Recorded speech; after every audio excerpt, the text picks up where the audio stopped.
This episode is going to be our first of many to come episode of Insurance VC, PE, and MA. So what I'm hoping to achieve is bring guys who are in the industry, working every single day to solve problems, whether to deploy capital on the venture capital side, whether deploy capital and trying to figure out who to invest on private equity side, and the guys every single day talking to people on both sides of the MA candidates, right? There's people representing the buyers, there are people who representing the sellers, and then there's people who do the deals, there are people who do the contract, and then there's people who do the lending, whether it's equity lending or debt capital lending. So anyways, Adam, our first guest, he doesn't know yet that he's going to be our first guest on the show, is going to be giving us the inside world of the venture capital world into InsurTech. So I hope you enjoy. Hi, welcome to this show. Welcome to Insurance VC, PE, and MA. Today we have Adam Blumencranz on the show. And I was really hoping to nail the last name, sir.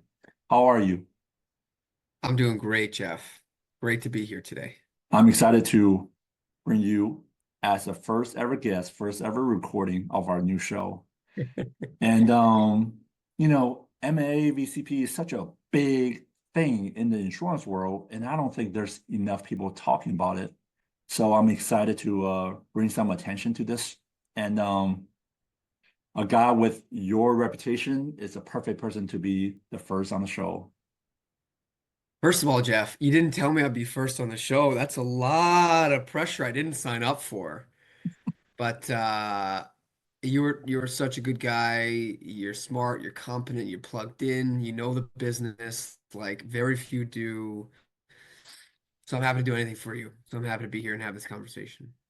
So what I want to start the show with for our audience is just Adam's background. And I think another reason why you make a great selection for the guest is there's a lot of VCs literally just, went through business school and then went through, your typical West Coast venture firms as interns and then associates and assistants. And then, they became Right. Right. partners and whatever, but you have a different story. Like you are one of us. You are Right. somebody who Right. went to the venture capital world, but you started your roots in the insurance world.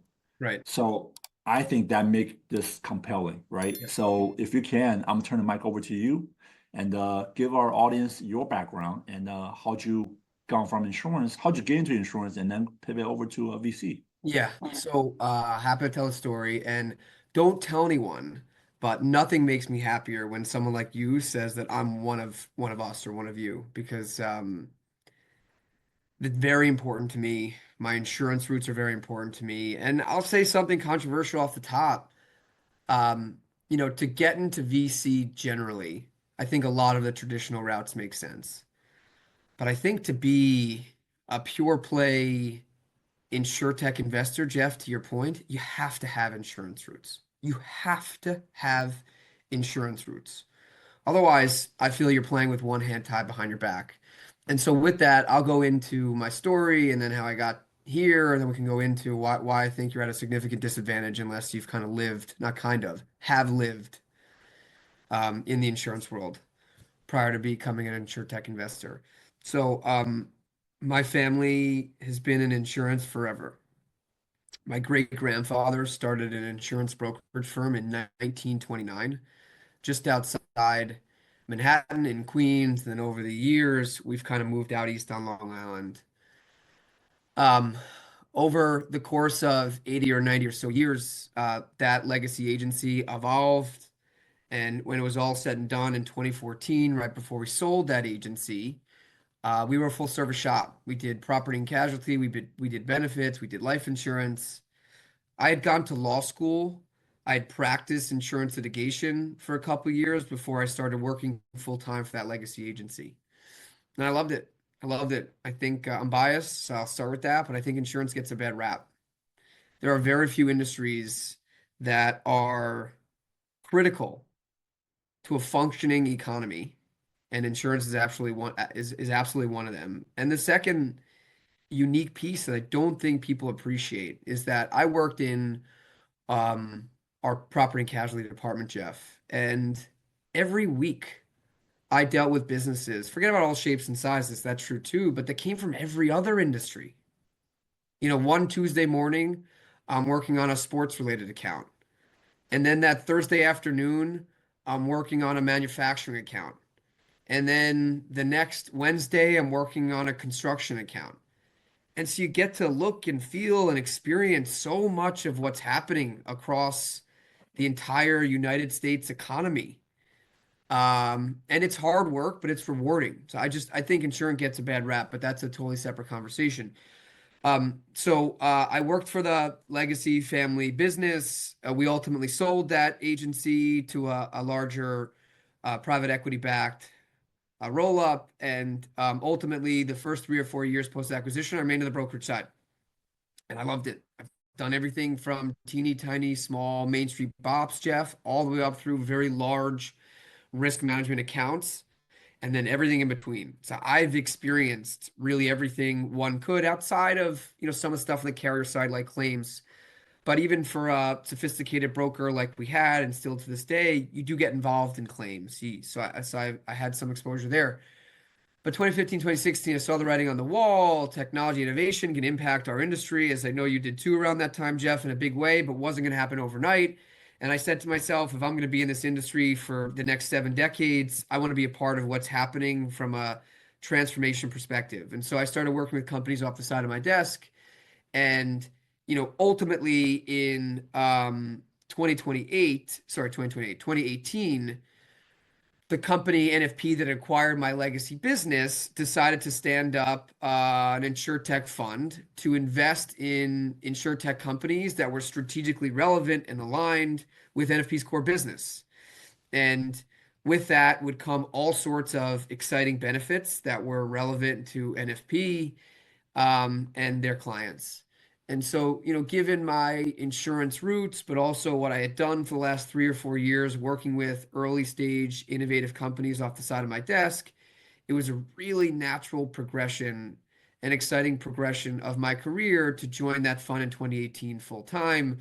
My partner, Sean Ellis, came from outside of NFP, who had digital health experience, consulting experience, and more traditional venture capital experience.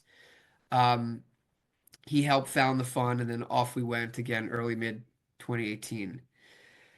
My partner Sean and I have very complementary skill sets, Jeff. Again, his background, more traditional VC, more on the digital health side. My background, very heavy in insurance and insurtech. And so over the last little while, I focused more on our insurtech related opportunities, does a lot of the work that we do related to digital health, and then some fintech outside of insurtech. And it's just been an amazing 6 years. The fact that I get to stay close to the industry, which you and I both love, while also having a front row seat to the innovation and technology that again is going to transform the industry, not happen overnight, not going to be straight up and to the right. Going to be very challenging for many, including the entrepreneurial community and the incumbent community. But ultimately, we are going to break out on the other side. I mean, ultimately, when we fast forward 5, 10, 15, 20 years, we're going to look at the day-to-day industry, and it's going to look significantly different than it looked 20 years ago. And I want to be a part of that. That's a great story. And are you just saying that because I'm your first no, guest? You generally feel no, that way. that's a great story. And I think so let me share something.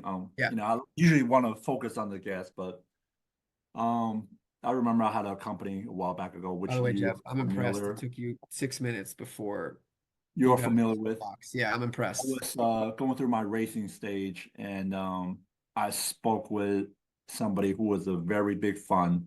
They were dabbling in insurance, insurtech, and but they're just a very big fund, right?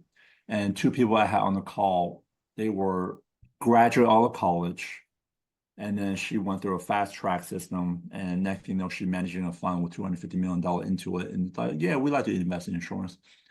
And while I'm talking to her, I'm pitching my deck, and Yep. I'm looking at her LinkedIn background. I'm like, you have never held a real job, like a W-2 job, outside of your internship in your own venture capital firm. And now you're sitting here deciding people's future. Right. and how can they build.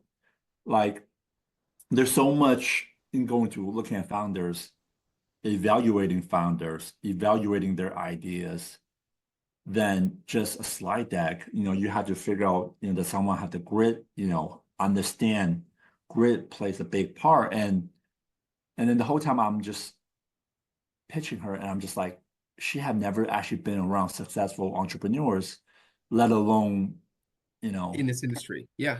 yeah, let alone in our industry. So, coming from your Yep. background, which I really appreciate, and I always appreciate anytime if I'm on this side of raising capital and I'm talking Yep. to someone who's looking to deploy, right?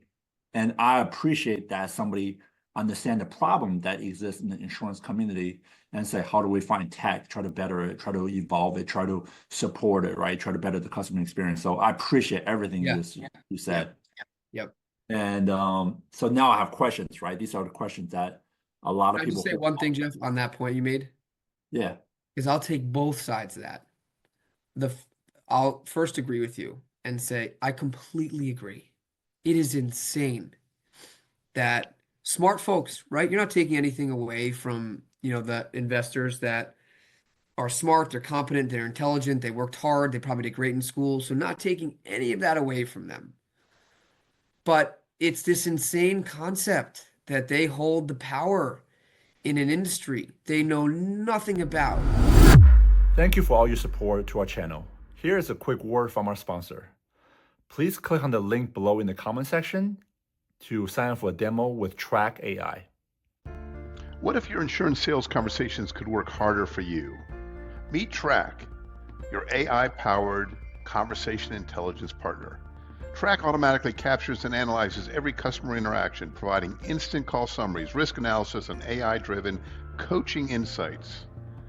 Say goodbye to manual note-taking and hello to more selling time.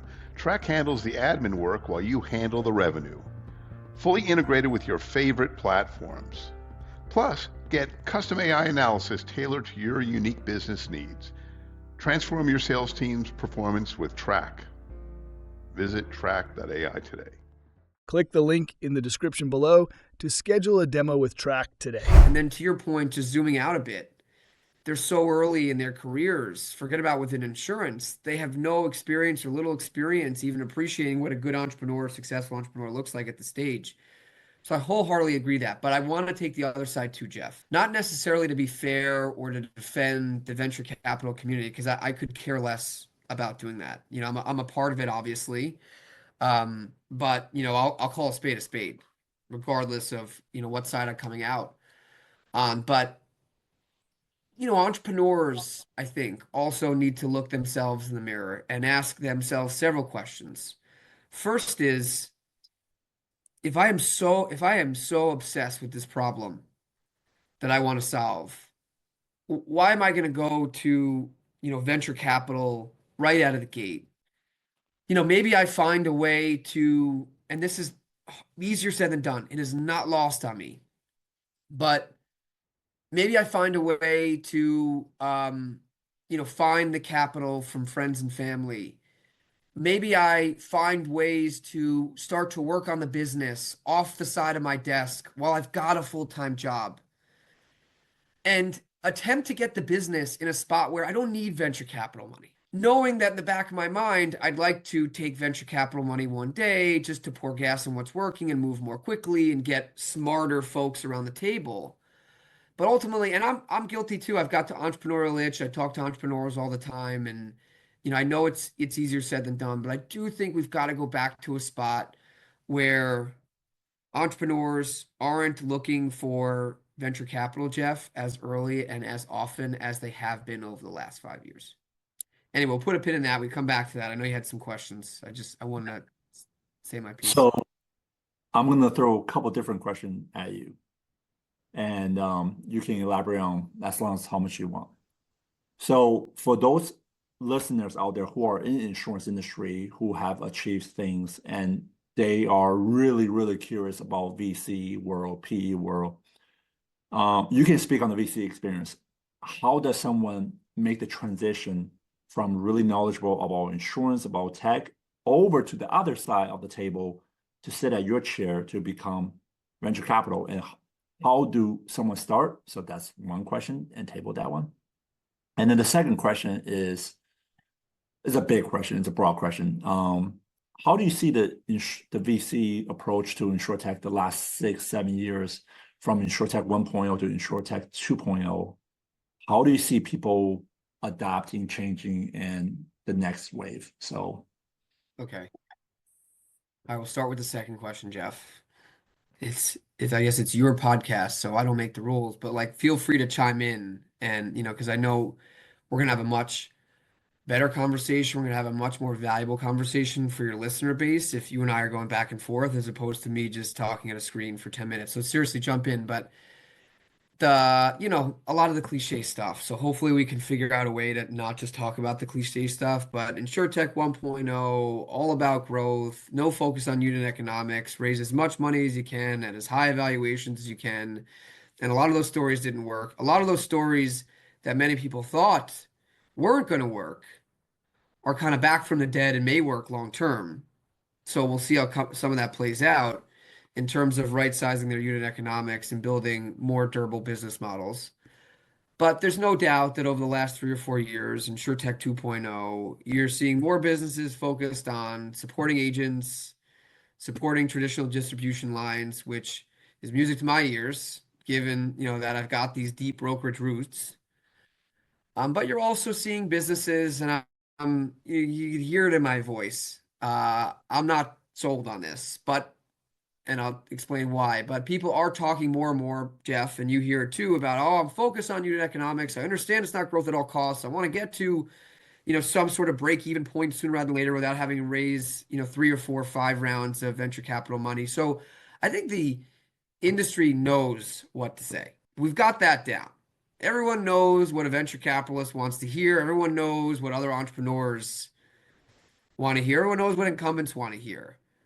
And this is easier said than done for entrepreneurs. So I'm not an entrepreneur. I'm on this side of the table. And so it's easier for me to, stick my chest out and say what I'm about to say. But I will say that I haven't seen as many entrepreneurs as I'd like start to practice what they preach in terms of becoming less reliant on venture capital, building businesses the right way, i.e., with unit economics that work from day one, such that by the time they come to venture capitalists or have to come back to get venture capitalists, it's not life and death for their business. It's, hey, I can continue on this path. I've got extended runway for years to come. And, if that's ultimately what I have to do, I'm happy doing it. I'm going to make a bunch of money. But I see a very unique and specific opportunity in the industry, in the marketplace. And if I take a very specific amount of venture capital dollars and deploy it in this very specific way, I can experience exponential growth. It's going to benefit me, my team, my early customers, and of course, my future investors. And again, we're hearing some of that. And we're seeing some of it too. So I don't want, some entrepreneurs to listen to this and say, Adam, we spoke. And that's my story. What are you talking about? No entrepreneur is actually practicing what they preach. So that's not true. There are plenty that are. It still feels like the minority to me. And I still think entrepreneurs need to slow it down, take a deep breath, think about what they're building, think about what, where they want to go in the next little while, and figure out the right time and place for venture capital dollars. And so now, kind of back up to your question, a lot of talk about it, plenty of folks talking the talk, Jeff, let's just say from 22 to 24. Hopefully the next couple of year period is more entrepreneurs actually walking the walk, and we get, even more healthy conversations, healthy companies across the landscape in the InsurTech industry. So I have 2 questions from what you just said. This is not to distribute it or anybody else, just to Adam. When you see founders come in front of you, right? Is there anything specific you're looking for in that founder outside of, oh, that's a great idea? Anything specific you're looking for? Personality, culture, background, experience, Yeah. Okay, so also Jeff, by the way, we were so excited to talk and we just kicked right off. I really didn't even go into, where I am today and the fund I work for, and just so entrepreneurs and other Let's investors. talk about that. Yeah, don't know me. I'll go real quick and then I'll answer your question. So ultimately in 2018, we started our first fund called NFP Ventures. Then in 2022, we launched our second fund called Distributed Ventures. And we've got $100 million vehicle. I alluded to this before. We focus on three core areas: insurtech, digital health, and we'll do some fintech. On average, we're going to write initial checks anywhere from $2 million to $6 million. And we are a pure play seed Series A fund. So to answer your question, we're looking for early stage digital health, insurtech, and some fintech businesses that align with what I know, my partner knows, where we've come from, our network, our LP base, mostly in and around insurance, mostly on the brokerage side. We do not take a spray and pray approach. We've got a $100 million fund. We will not have 30 companies. These are not strategic checks. These are not dip your toe into the water checks. These are high conviction. We know your industry as well as you do. We've got a support system. We've got an LP base. We've got a network that can not only significantly, but uniquely move the needle for your business at the riskiest stage, which are seed and Series A. Okay, so with that, Jeff, yeah, we're looking for founders that fit that bill. We're looking for companies that fit that bill because we're taking this concentrated approach to what we're doing. We're writing chunkier checks up front, and we intend, it's Sean Ellis out of Chicago, my partner and I, we've got a team underneath us. We plan to, I'm not going to say roll up our sleeves, that's so cliche, and most investors that say that literally don't roll up their sleeves, but we're going to take this concentrated portfolio approach, and we are going to ensure that we can help the companies in ways no other funds can. And so a lot of that has to do with the diligence up front. And the last thing I'll say is if we're going to make this strategic promise that I just made to you, that I make to every investor that we speak to, it's critically important that we've dotted our I's and crossed our T's up front, Jeff, because I do not want to be in a position where we constantly make strategic promises and fall flat in our face. Because this house of cards, it's probably a house of bricks now that we've spent years building and are so confident in. I would hate for it to come crashing down if time and time again we promised entrepreneurs we're going to do A, B, C, and D and didn't deliver on that promise. So we're at Q4 of 2024. We're going to Q4 of 2024 in the next couple of days. Something interesting has started since the Russian-Ukraine war, which is capital and how it's being deployed. Before that, we had a run of 3 years with spec IPOs where everybody just injecting crazy amount of capital.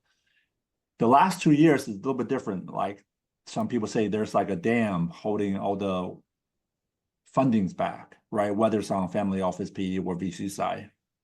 Would you agree with that assessment that the last couple of years there's pressure being held back? And what do you see the next year? I 100% agree, but you know that. You know what you're talking about. There's still activity. There's more activity. I'm sure if we pulled up the PitchBook data, you'd see that activity is trending in the right direction, but there's still hesitancy compared to where it was 2 or 3 years ago, and it's probably good hesitancy, but more and more I'm hearing, well, I like the business and the valuation's a little bit high. So to answer your question, there's no doubt. And again, if you look at the PitchBook data, there's a ton of dry powder that's still out there that's in theory on the sidelines waiting to be deployed.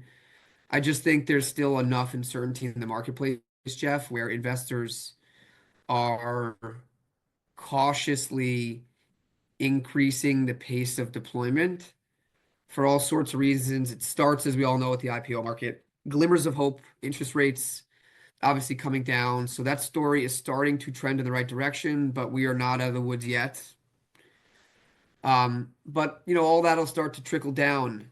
And I think investors at the earlier stages will be more comfortable going back up to, maybe not where they were from a deal per year basis in 2021, Jeff, but certainly maybe find some middle ground between where they are today, where they were last year, and those high times. But so much of it depends on, are the later stage investors going to come in, A, and then B, okay, when I run out of money, am I going to raise another fund? And so you juggle all of those really difficult, super critical questions, and you add it all up, you're just going to get investors that need to deploy, because you also can't sit on the sidelines for 2 years. That's not allowed either. But you're going to have investors that are really, really cautious about where they place bets. And although, again, you're starting to see glimmers of hope that we're going to start to increase that pace of deployment, we're not there yet. We're not there yet. The other thing I'd say is obviously on the AI side, so that's the one exception here. If you're a company and you've got this AI story and you've got these AI engineers and you've got, a little bit of revenue and some early signs of product market fit, everything I just said throw out the window, you're still seeing some pretty incredible rounds for early stage AI businesses, TBD what that actually means, so that's obviously the other side of this. We all know the potential of AI-backed SaaS, but the valuation is, I don't know how to evaluate them because, even though you have a good product, but how many other ChatGPT developers behind you, right? So that is an interesting thing to be in your shoes, thinking about every single day. Right. So, Adam, let me ask you this question. If I'm a founder, right, and I'm talking to 100 VCs, how do I evaluate a good VC? How do I evaluate a good potential future partner? Like, what are the good signs and bad signs you think someone who's a ambitious founder that need to be looking at? So the first thing I'd say is, I'm not sure if this is exactly what you were asking, but I think entrepreneurs need to do a better job of flipping the script and asking investors very clearly what they're looking for, where they are in the process, what that process looks like from a timing standpoint. So that's out of the gate. I think, too many entrepreneurs let investors, Jeff, hedge their bet a bit. That's one part of it.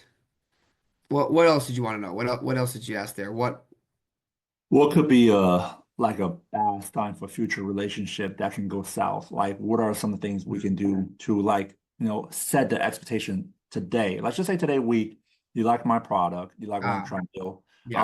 I like what your fund is doing, the Got it. thesis. How do you, if you think back to your past partnership in your investment, right? How do you guys set the expectation up front so this way that both sides deliver what they set out to do? I got it. Oh, that's the Like, easiest question to ask me. what should I be looking for, right? Yeah, that's If the I'm easiest question, Jeff. taking your money. Got it. Okay. 2 answers. 1 answer, just 2 words. Honesty, 3 words, and transparency for both sides. But I guess you're asking from the entrepreneur's vantage point. You be honest with your investor or prospective investor from day one. And you are transparent with exactly what's happening within the business, the good and the bad. And you will be set up for a healthy relationship. The minute you start to filter data and or tell the investor what they want to hear is the minute that relationship is destined to fail. It is inevitable at that point that the investor will catch wind of what's happening and it will permanently negatively impact a relationship. And I see it time and time again. And the last thing I'll say is the unfortunate thing is there are even times where I know what's happening within the business. It goes back to our strategy, our playbook. I know these businesses. I know the industries. You don't have to tell me the dynamics of insurance or brokers I know it all. And so when an investor starts to talk about his or her business, there's very little you can hide from me. That doesn't mean you can't hide some things, but very little. So when you start to go down that path, either I'm aware of it up front and the relationship's in big trouble, or we catch it after the fact and the relationship's in big trouble. But going back to the first point, it's unfortunate because I know the entrepreneur, Jeff, is not giving me the whole story. And it's frustrating because if they did, I'd be happier. It'd be better. I'd be able to help. We'd have an honest conversation. I'd feel like they're listening to me. I'm listening to them. And instead, you give me something that you think I want to hear. Ironically, it's not what I want to hear. I want to hear the honest truth, not that things are going rosy. And then every single one of my relationships that's happened to starts to trend in this direction. So honesty, transparency during the good and the bad times. And of course, you can't guarantee anything. Unfortunately, things do go south. But if you're honest and transparent, Jeff, you're going to set the relationship up for success for a very long amount of time. All right. That was a good answer. And I 100% agree with you on the transparency. There's a lot of horror stories out there, and they all start with the lies, the little white lies, and that snowball into bigger lies. And then Yes. next thing they'll just get ugly, Yes. real quick. What are you bullish on? Like coming up on Q4 2024, coming up on 2025. Insurance community is not $100 billion. And then the software, the claim, the actual outside, the consulting, the agency brokerage, right? It's probably 1.5 trillion together. What are you bullish on that's coming up? And you say, hey, if you're in this sector, I'm really excited to meet you. Right. Who do you want to meet? Right.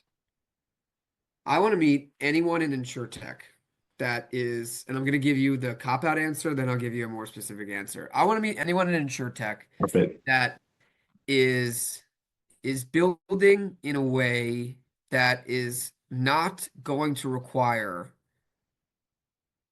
3-4 rounds of venture capital funding. Now, I'm not saying I don't want that. In fact, I probably do want that in most situations, not all, in most.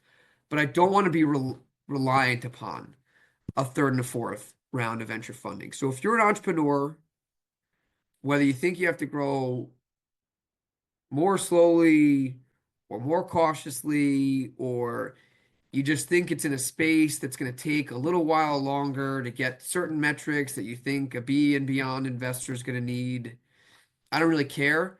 I just want to speak to you if you're an InsurTech founder or an InsurTech adjacent founder, and you've got what I deem to be a very realistic view of the world and trajectory of your business. I want to speak to you. If you're looking to raise from a tier 1 fund, with whatever deck and a little bit of tech, and then the plan is to get a little bit of revenue and then raise from another tier 1 fund and continue down that path, I will tell you right now, even though I think I can help you grow your business faster and more successfully than other investors you have in mind, we're probably not going to be a good fit if you are dead set on that trajectory. In terms of more specifically, obviously it goes without saying, if you're building brokerage related technology on the life insurance side, the property and casualty side, the benefit side, any line of business with insurance, and you're not talking to myself or my partner or my fund, I'm biased, you're doing yourself a disservice. So it's got to start there when answering your question. Jeff, hopefully you back me up on that. MGAs built the right way still have a lot of supporting tailwinds that make those stories really interesting and really exciting. But again, the key there is built the right way. So we can have a totally separate podcast and what that means. I'm still interested in those ideas. Yeah, for that one. Yep. There's some activity on the claim side that's more interesting to me, but I will caveat, and this is going to be the conversation that we are going to have if you come to me. The long sales cycles within insurance on the carrier side, and so that could also be in claims world, is a big problem. It's a big problem for entrepreneurs, I should say. I'll qualify that statement. It's a big problem for entrepreneurs, investors that want to triple, double out of the gate. Again, it goes back to kind of my earlier statement. If you're realistic about your path forward, if you're realistic about the dynamics in the industry, and you're realistic about what it means to navigate these elongated sales cycles, particularly on the carrier side, and you want to have a conversation, I am all ears. Because one thing's for certain, and everyone in this industry will understand this, there's a lot of opportunity within insurance. I mean, Jeff, you talk to your friends on the brokerage side or carrier side. I talk to my friends on the brokerage or carrier side. The thing that most excites me about what I still do on a regular basis is if I go to these people and say, hey, how much has your day-to-day life changed from 2014 to 2024? They're going to say very little. And to me, that's the technology. That's the innovation opportunity. Now, having said that, we've got to realign expectations. And again, it goes back to the insurance industry is going to move slower and more meticulously. That doesn't mean they're not open to technology and innovation. It just means they're going to move slower and more meticulously. On the entrepreneurial side, it's the exact opposite what they want to do. They want to move fast and quote unquote break shit. And their investors want to push them every quarterly meeting. Show me the growth, show me the growth, show me the growth. And those two mentalities are often not going to work, which is why, again, just to tie all this up, you're not going to change the insurance industry's mentality. You're not going to change the insurance incumbents' mentality. They're open to this. They want to talk technology and innovation, but they're going to do it at their own pace. So if you're an early stage company and you're prepared to match that pace, and again, it goes back to building a business in a way that maybe it takes a little while longer, but you're not going to have to go out every 18 or 24 months looking for more venture capital dollars just to ensure you make that next payroll when you're nowhere near the metrics you thought you were going to hit or that investors are looking for, if you need to raise that next round of funding. So better aligning some of that, Jeff, is critically important to me. And don't get me wrong, I lied. This is the last thing I'll say. Just because I'm talking about more realistic expectations and alignment with the industry that you're trying to go in and oftentimes work with, doesn't mean that, instead of a 8 to 10 year journey, I'm prepared to go on a 15 to 20 year journey. I'm not. I just think the takeoff needs to be a little bit slower, needs to be a little bit more calculated. But once you're in the air and you're rocking and rolling, I have no problem stepping on the gas, pouring more venture dollars into the equation, and then building a big business. But it's how you start that I think needs most of the gut check from both sides of the table. Do you guys have any deployment today on MGA for coastal property carriers and non-standard auto carriers? We have an investment in 2 MGAs at the moment, and then a separate home warranty company called Armadillo that's on my sleeve. The two MGAs are Covertree, they're in the manufactured housing industry, and then Honeycomb, which is in the residential apartment and habitational industry. So to answer your question, and there's some coastal-esque, cat-esque exposures in both of those businesses, but to answer your question, like a pure play going after some of that quote-unquote riskier business, no, we don't today. Interest? We're going to do a deal right here, right now on the podcast. Just curious. Yeah. I mean, if they're realistic, Jeff, about the path forward, if they're realistic about raising expectations and then maybe equally as importantly, exit expectations, then the answer is going to be yes. We'll connect offline.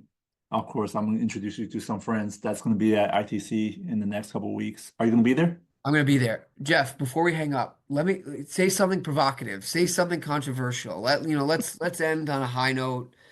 You're so well connected in this industry. I have a decent network, nowhere near your network. And I guess what I'm saying is don't just say something provocative or controversial for the sake of saying something provocative or controversial. I mean, we're both in this to move the industry forward. What's something that's on your mind that we can say or do to help accomplish that goal? Well, one thing I notice is every year when I see the trend of VC investing, every year California is 80 to 82%, and that's been the same thing for the last 7 years. And well, if you look at Dallas East is 80% of US population. And most of the big insurance hubs, Columbus, Cincinnati, Hartford, New York, right, are all Central and East Coast based. So, one of these days, I hope, the capital flow doesn't come out west only. And New York and Chicago, right? New York, Chicago, and Boston never went over 11% the last 6 years. So hoping one day that there's so much success out of the venture guys into the insurtech world that there's more people, whether family office, private equity, venture capital, just wake up and just say, you know what, we're going to play more than our counterpart play in the West Coast. All right, so let's do that. Let's help make that a reality. Yeah. If I give you a couple other questions, this is personal questions. The next year, when I invite you back on the podcast, now we're gonna have like little podcasts from here and there that Adam's gonna be the guest host and Adam gonna be the guest or a guest panel, right? But when I have you back, people, Jeff, I want to ask questions too. So yeah, we'd love to be a mini guest host. Yeah. So a year from now, why invite Adam back? And it's going to be about Adam's journey. What are some of the comfortable goals you have for yourself in the next 12 months? And then what are some of the uncomfortable goals you have for yourself? They're all uncomfortable. Let's go. They're all uncomfortable. A comfortable goal is like an oxymoron. I want to do a bunch of different things. First and foremost, it starts with supporting my companies. Period. The end. I wish I could do more. I really, really wish I could do more. So continuing to deliver on that strategic promise we discussed. That's first and foremost. The second is finding more companies that align from a culture standpoint, that align from a personality standpoint, that align from a mentality standpoint, philosophical standpoint, to bring under the tent. And help too. I mean, for as long as I'm doing this, I've got, really one goal, and that's deliver returns. The only way I do that is to find these companies that align with a lot of what we discussed today and help them. Period. The end. It's, super challenging, super difficult, good days and bad days. But ultimately, what I'm setting out to do is pretty simple. So more of it, Jeff. And obviously, the goal in all this is to continue to help push the industry forward. I sit in a unique spot, and I don't take it for granted. I do not. I thank my lucky stars every day that I'm positioned, half in the insurance industry and half within the entrepreneurial community. And my goal is to try to give both sides visibility into an equation where it sometimes feels like, Jeff, everyone's talking past one another. And so, doing a better job of moving the ball forward in that regard, and what is, how that manifests itself 12 months from now, it's, more and more examples of successful transformational initiatives that I didn't necessarily spearhead, I didn't necessarily drive, but I contributed to, I was a part of, I was involved with, I think would be the goal there. It's pretty good. For parting thoughts, right? And I was just thinking about this while you asked me having that a little bit more. It's been really tough 2.5 years for many founders who are trying to raise money, whether it's pre-seed, C, or they just got their A. And they tell these stories about how many people they have to pitch, 80 people, 90 people, 100 people to get someone to say yes. But we know that many of the best tech in this world right now, they all went through that, right? Like, how many people turn them down?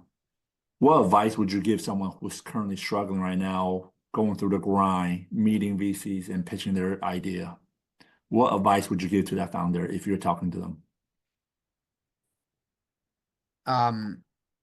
All right, so I'm going to give advice, but I'm also going to have to preface it by saying I know it's easier said than done. Like, it's not lost on me that what I'm about to say is very, very difficult. So find a way to build a business without being reliant on venture capitalists. So find a way to either raise friends and family dollars and be very prudent about how you spend that money, or do something off the side of your desk. Build it while do it, the right way, but build it where, nights and weekends, right? I'm not telling anyone to go, impact their job and get in trouble for that, but start building it in your free time. Show the world, show yourself that you are so obsessed with solving this problem that you're not gonna do it on some venture capitalist dime. You're gonna do it on your own time. And you're going to do it while you're working another full-time job or several part-time jobs because you just need to do it. There's just no way that you're not going to do it. And you're not going to let, Jeff, to your point, some silly venture capital doesn't know the first thing about you, doesn't know the first thing about the problem you're looking to solve, doesn't know the first thing about the industry you're looking to solve the problem in. Don't let them dictate your future. Find the time, find the way, get the business off the ground, and either become self-sufficient or figure out a way to eventually prove that venture capitalists wrong by, again, getting to certain metrics without needing institutional dollars to get there. Again, that's hard. A lot of us have families. A lot of us have other things going on in their lives that don't make it easy to just, oh, I'm obsessed, and so I'm gonna ruin my social life to go find this. And I totally get that. But you asked me a question. There's not a good answer. There's not an easy answer. That's the best thing I have. No, it's a great answer. Relentless and keep on going, pushing through. And that doesn't mean go find one other VC investor. Don't LinkedIn that 250th VC investor. I mean, that could work. And that probably has worked for people. And maybe it's an or, not an and. But go take the reins, create your own destiny. Go instead of Sunday night, instead of watching football, turn it off, spend 3 hours on your idea or whatever it is.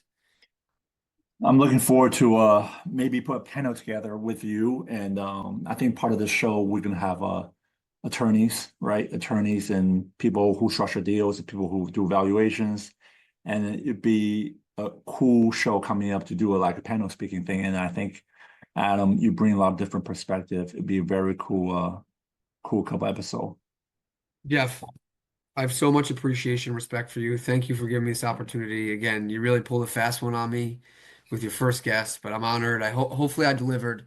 And then I don't know in the notes, but hopefully if this conversation spoke to anyone, they'll reach out. I'm happy to talk to them. Yeah, I will have all of Adam's links in the comment below, and make sure that you reach out to Adam on LinkedIn and also his direct contact. And hope it works out for everybody. Yep. And thank you, Adam, for coming on the show. And I'm looking forward to have you back. Jeff Shee, you're a good man. Thanks so much for having me. We'll talk soon. All right.